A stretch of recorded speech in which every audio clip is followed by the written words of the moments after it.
I have no message to President Putin. He knows where I stand. We'll either be happy about it or unhappy, and if we're unhappy about it, you'll see things happen.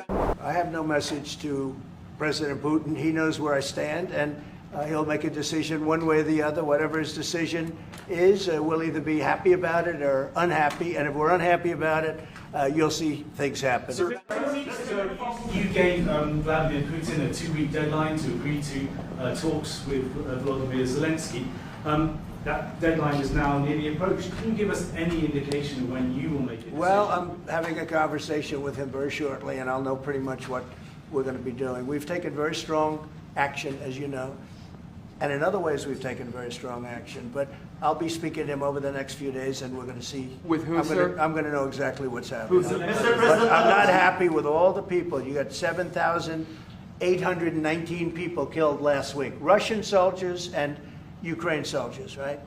Not American soldiers, not soldiers from Poland, but they're human beings, they're souls. Can you give us a sense of what the U.S. policy, or what you're trying to achieve with the aircraft carriers, or the boats, I should say, in near Venezuela, and also the boat that you mentioned yesterday where 11 people were killed? What was found on that boat, and why were the men killed instead of taken into On the boat, custody? you had massive amounts of drugs. We have tapes of them speaking. It was massive amounts of drugs coming into our country to kill a lot of people. And everybody fully understands that. In fact, you see it. You see the bags of drugs all over the boat.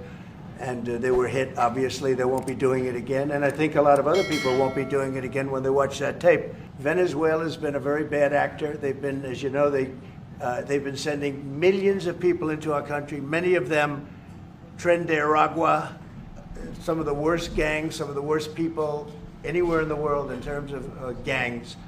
And we had some in Washington, D.C. We took care of them very quickly, but they're out of here. They've gone. But Venezuela's been very bad, both in terms of drugs and sending some of the worst criminals anywhere in the world into our country.